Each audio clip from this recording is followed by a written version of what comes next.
Hey everybody, how's it going? Welcome back to Pillar to Post. I hope you're all doing great today. We are not live, and there is a reason for it. I was conflicted. Do I go live or do I do a recording? Because I wanted to do this as also one of the giveaways, maybe two of the giveaways that I want to do here on the channel. And promote my own work. And I do apologize. I've got to use the glasses so I can see. You all know I work without a script. I don't plan on anything. I just do. It's very very basic for me when I do these recordings or live streams. I don't usually have a direction or a course. My mind lets me go where it needs to. So today we're going to discuss Vampyr, the second race, and the also the short story Ruination that is in Corrogatio 9. So those that are on this channel know that one of my passions, one of my many passions, is writing. And I've been doing it since I was a child. And I'm going to go into a bit of a backstory here. At the age of 18, I was hit by a drunk driver while I was walking home. And I lost the ability for many years to do simple things like read, write. My ability for arithmetic still hasn't come back. And it took me many years to retrain myself that I could once again enjoy the act of reading and writing. And as a person that has a very deep passion for the written word, I still struggle a lot with the damage done from the accident. And my literary abilities are not exactly as they once were. But through the hard work, I've written a few things, from short stories to a couple of novels. And in the process also starting to design tabletop games. And that passion, although is still very strong, I struggle. So with Vampyr and Corrogatio in itself, brought to you by Monolith, the publisher is none other than Mark Malero. Those that are on this channel know him as Scuzz. And he invited me to the first Corrogatio that was being planned for that year. And I don't roughly remember what year when I started writing for them. But I do have the book in front of me that was the first. And it was a compilation, wrong book, of all the editions up until then, and it was Corrogatio, a festive trilogy of absolute terror. Going by his pseudonym, Mark Malero is known also as New Icon. Now, other writers were Darren DeToni, Chris Reynolds, Tom Haswell, Seb Muller, M.A. Favell, Brian Saunders, John Michael Lowe, and S.C. Jensen. This was the very first... Oops, we'll get in there. This was the very first Corrogatio book I took part in. And I've got to say, it took me out of my wheelhouse. I am not I'm more inclined to write fantasy fiction because I don't need the science. I just need my imagination. And my story for this one was titled Domino, and that was the story that kicked off Vampyr and the second race. Now, bear in mind, I've had a lot of this story down in paper and pen for many years, and I've always been working on it, little bits here and there, but I've never pieced it all together. Corrogatio allowed me to do that, but in a very simplified way. So the way Corrogatio works, as well as Monolith, for the most part, these are short stories. And I'm not a short story type of writer. I love reading them. I'm not capable of writing short stories. I like to develop the character within the story. I like to tell the story and build action sequences, as well as, if there's blood and gore, really build up to it. So, under the restrictions of 15 to 2,000 words, I automatically told Mark, I'm sorry, that's not possible. I can't do that. And so when I handed in Domino, it was a lot lengthier than he expected, as well as a lot lengthier than I expected. Now, I cut a lot down, but since then, I believe every story I've handed in has been near to 10,000, if not over 10,000 words. That in itself, probably not exactly a short story, but I'm able to develop the characters somewhat, the world that they're based in, timelines, and allow future readers to get to know what I'm doing and get to know the style of what I'm writing, as well as the characters that are being brought to them. It's difficult for me to do otherwise. I'm not someone that can kind of just bring you in and then jump straight to the action scene and then the ending. I've never been kind of that storyteller. I also refrain from using too much description. I add what I feel is a comfortable level of description in order for the reader's minds to imagine the world I'm building, but also use their imagination to create it the way they see it. It's fantasy fiction. It's not for me to tell the readers, this is what it is, and this is how you have to think of it. I know what's in my head, but I don't know what's in the reader's head when they're reading what I'm telling them. So, over description to me is boring, and it takes my imagination away from the written word, and I can't seem to get past it.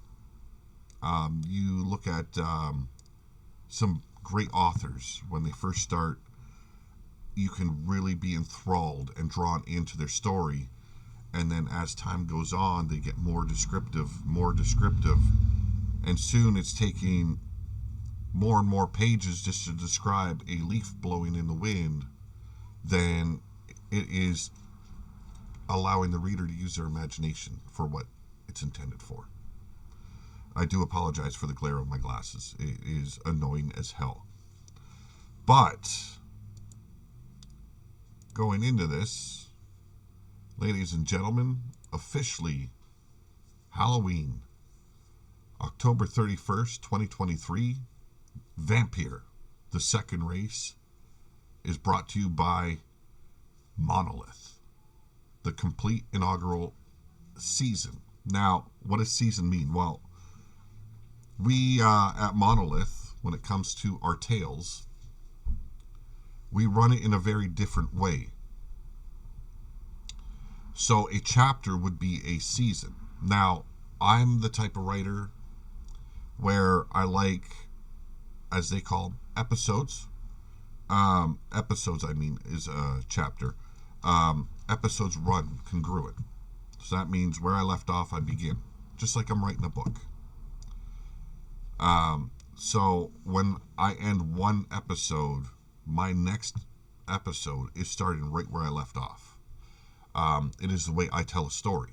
I don't like gaps, and everyone wondering, how did we get from there to here? Because that bothers me when I read stuff like that. So mine all runs very congruent with one another. Now, not all the writers are doing that, and I appreciate that, and I enjoy reading it still. And I've read a lot of the work from those at Monolith, and I've enjoyed all their stories.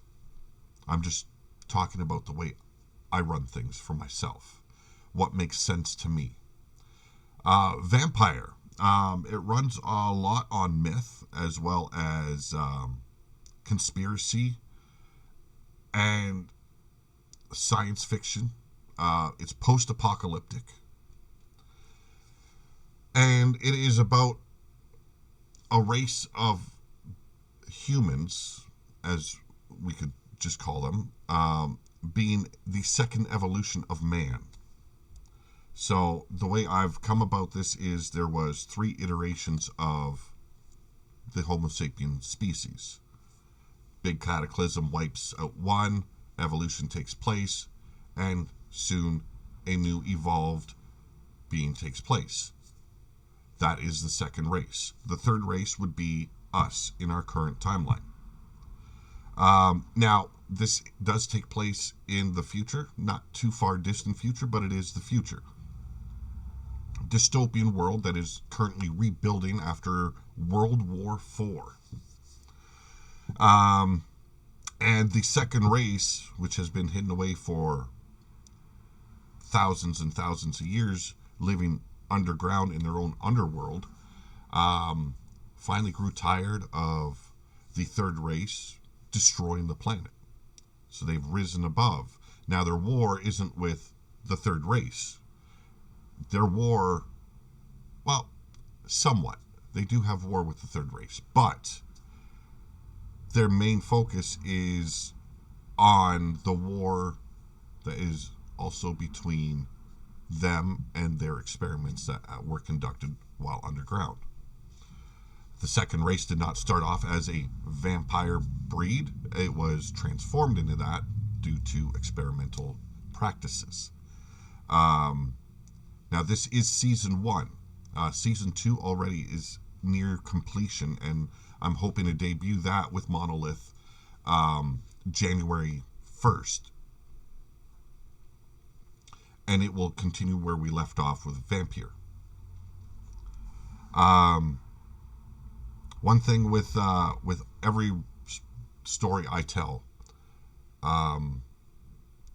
it's a big process for me, and I'm glad that Mark and everyone at Monolith gives me the time I need. He always gives me plenty of time to get work done, because I've got to build up to it. I've got to work up to it. I've got to set my mind into that zone.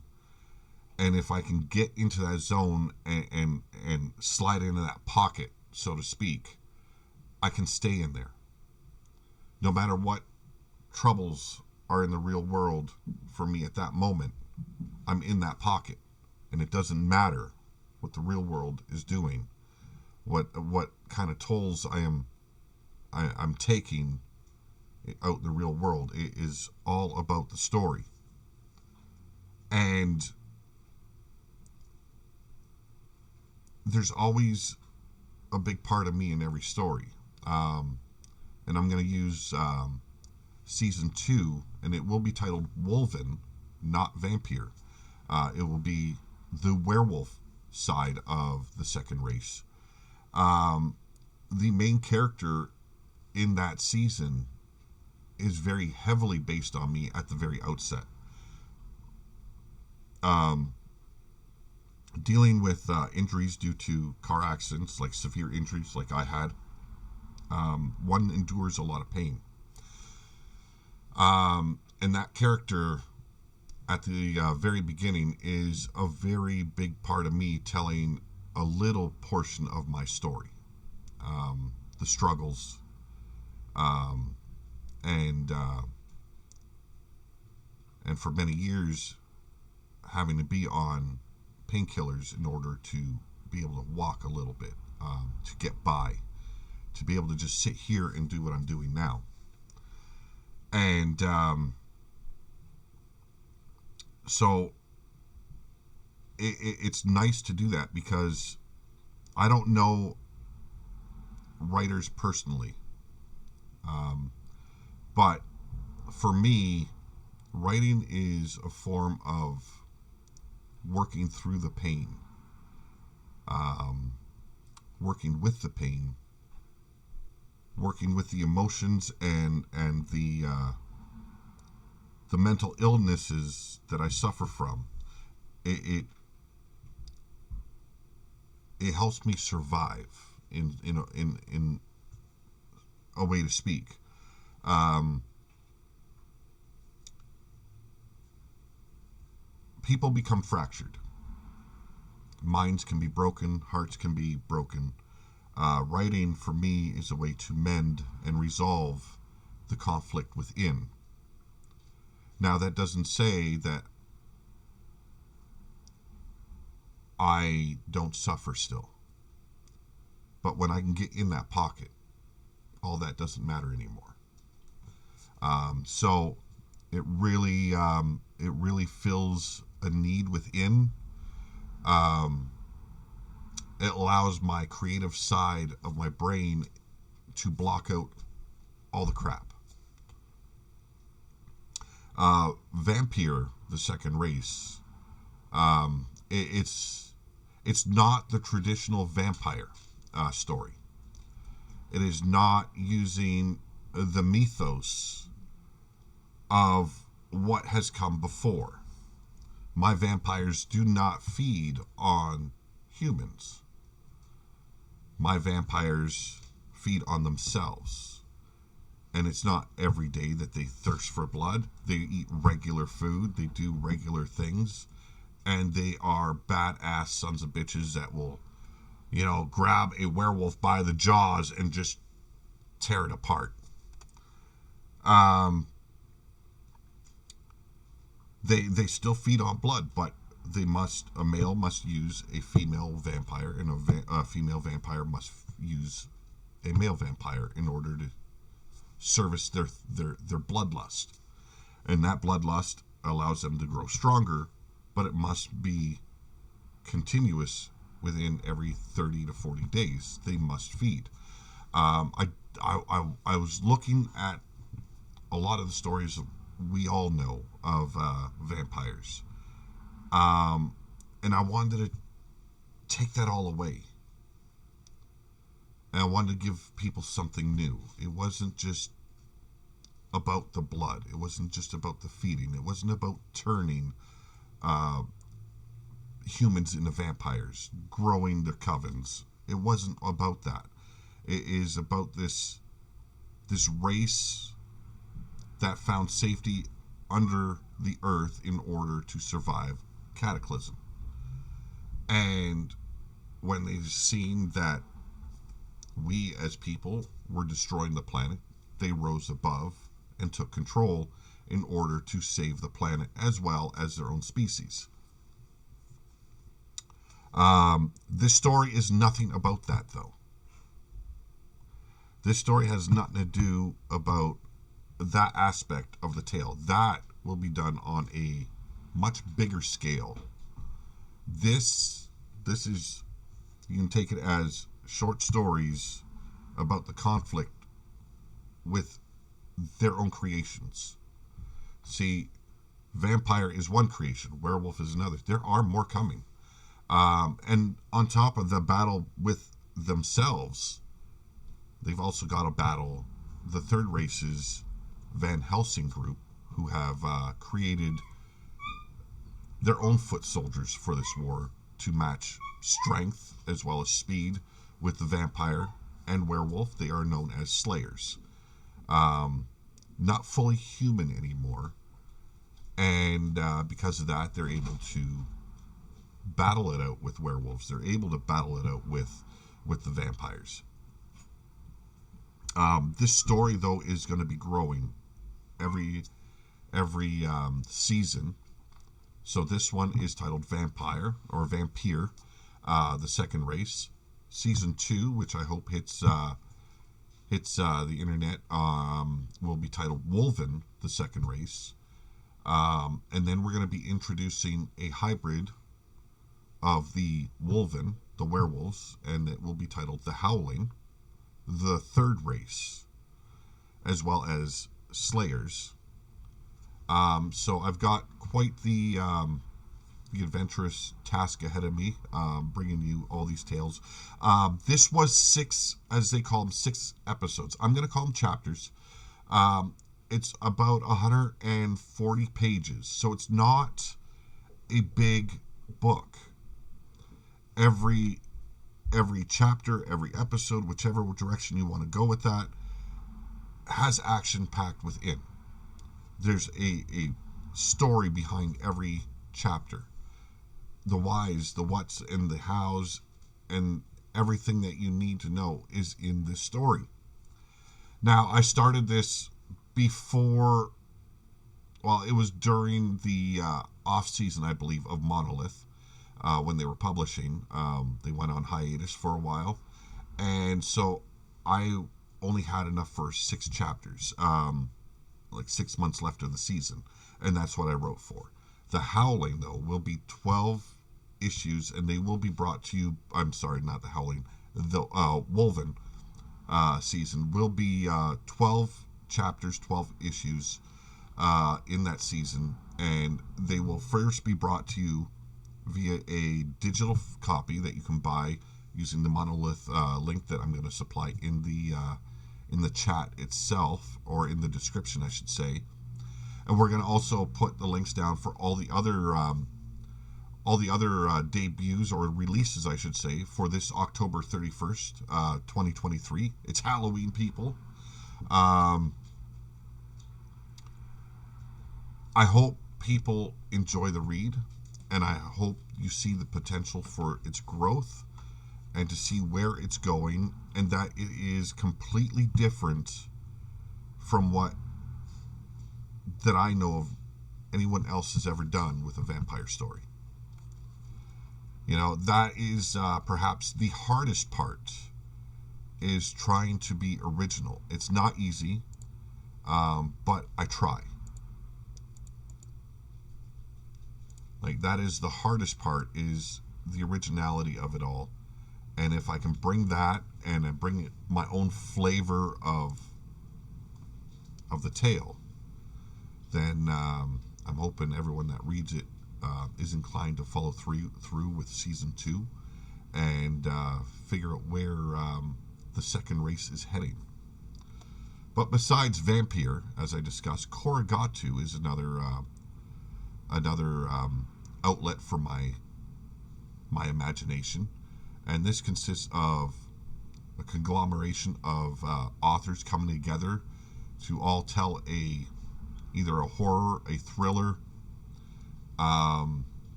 action sequence, sci-fi. It really, there's no rhyme or reason what you bring. Now, horror, I believe, is pretty much insinuated, but it is a genre I've never really fully delved into, and that is what I want to do with some upcoming projects. But Corrogatio 9 debuted this Halloween as well, same time as Vampyr, the second race.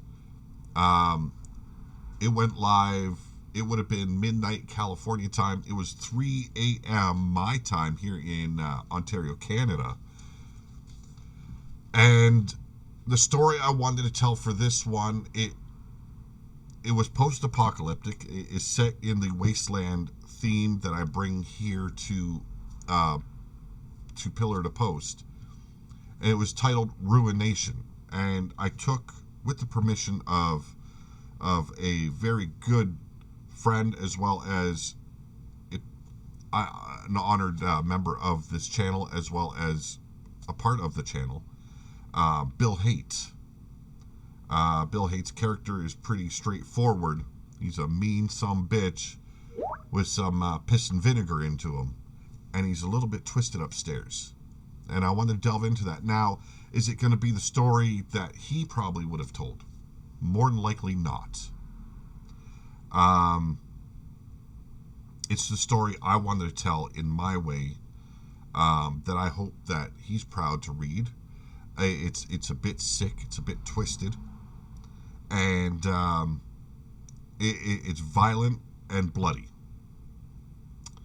The final sequences to the story are the most brutal, and it really showcases that insanity that's in the Haight family bloodline, it seems. It's I'm not going to sit here and tell you it was an easy story to write.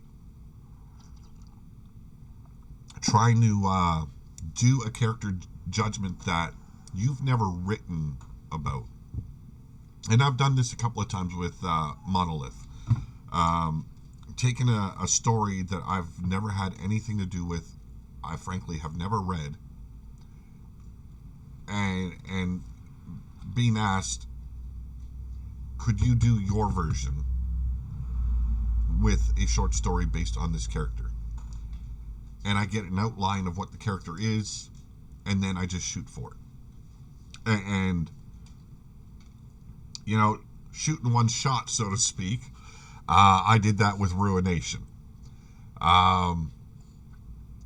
Shows you a little bit more of the Wasteland, the world itself of the Wasteland, as well as some of the characters. Now, I used David Ruin slightly, as well as Jeff Haight slightly. And brought a tale that was very descriptive of what the Wasteland is all about. Survival of the fittest. The weak serve or are cast in ditches. You know, that is the philosophy of the Wasteland. If you will not serve, you're too weak to fight, you're no good to us. And one of those characters that portray that very well is the man known as Bill Haight. I was very proud that he allowed me to tell the tale, and if I got his character wrong in the end, I can say that, you know what, it was still a good tale to tell. Did it have to be Bill Haight? No, it could have been any character I thought of. But introducing characters from the Wasteland to readers, as well as to Monolith and Corrogatio in itself, I'm very proud to do. I'm honored that I am a member of their collective group, and I hope that everyone kind of takes that step and orders a copy. Now, I know Vampyr is set for $14.99. That's Canadian, though, from what I could see on the website. But prices will vary in countries. So the U.S. might be less. I don't know. But I think it's a very, very cost-effective pricing, and I believe that both Corrogatio 9 and Vampyr, the second race, are worth the buck, and you'll get the bang you need. I was honored to have been shared the other stories already. Mark Malero allowed me to read his submission for Corrogatio 9, and then later on sent me the files for all of them, for the entire Corrogatio 9 book this year. But herein lies where you have an opportunity. You've had to listen to my spiel. You've had to deal with me talking, we are going to run a few merch grabs prizes here. So on this video, I want to make sure that I get this completely through your brain pans. You must like the video. You must share this video out, and you must be a subscriber. Now, if you would like to win a copy of Corrogatio 9 or Vampyr, the second race, it's a simple thing you got to do. Just make sure those three things are taken care of and comment below. Easy as that. We're going to use a random comment generator. It'll pick someone's comment in the comment section below, and that will be one of the winners. Now, for this one, we're going to do 2 to 3 winners. And I'll give you the option of Corrogatio 9, where you got the opportunity of reading multiple tales, or Vampyr, the second race, where you can read the entire first season of Vampyr, the second race. So, give me a second here while I kind of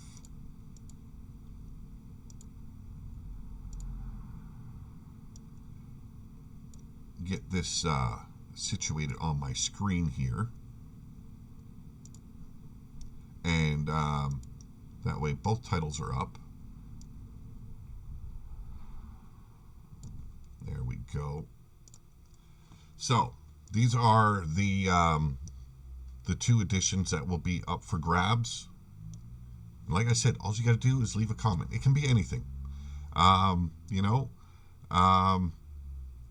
I've always wanted to scale up what we do here on Pillar to Post with my writing, as well as there is going to be a Wasteland themed tabletop game. And I want to do it in 2 ways, kind of Dungeons and Dragons style, where you have like a dungeon master, leading the story and letting the game unfold that way, as well as a battle type game as well, which Monolith brings to a lot of people. Death in the Dungeons being one, which I was proud to be a writer of. So you will have your choice. Now, here's the thing. I will have 5 available copies of Vampyr, and I will have 3 available copies of Corrogatio 9. I will have 4, but one of those is for my personal collection of books that I've been a part of, as well as books that I have written. So, hope you all understand the rules. Make sure you're a subscriber. Make sure you thumb this video up. Make sure you share it out so we can get more involved and grow Pillar to Post even more. And make sure you comment, and you will get your personal selection of either Corrogatio 9 or Vampyr, the second race. I want to thank all of you for letting me speak. Let me tell you a little bit of these 2 great pieces of work here, and I will I'll let you know when we are ready to do the giveaways. This is just here setting it up. Once I have the books in my possession, then we will go live, and it will be a live stream to decide who is getting copies. Like I said, there will be 5 available copies of Vampyr to give away, and there will be 3 Corrogatio 9 copies to give away. So there 8 people are going to have a chance to win. Now, if you don't want to wait till then, well, I'm going to have the links in the description below for each book, as well as others that the other authors of Monolith have taken part in. I want to promote them as well. And on top of that, if you stuck with me this far, we are going to be doing a live stream interview with the man leading Monolith, and that is Mark Malero. You can call him Scuzz, you can call him New Icon, it doesn't matter. But I am going to be talking to my good friend, Mark Malero. We're going to talk about Monolith. We're going to talk about the authors. We're going to talk about the books that they have published and what is in store for the future of Monolith. So get ready for it, folks. I'll have a date. I'll have a time. I'll have that all ready to go for you when I've got that all worked out with Mark himself, because I am not just a busy man. He is also a busy man. So have a great day. Always have a better tomorrow. Make sure you comment on this video if you want an opportunity to win one of the 8 books available for you here on Pillar to Post. I'm Pete Wall. And for now, I am out of here.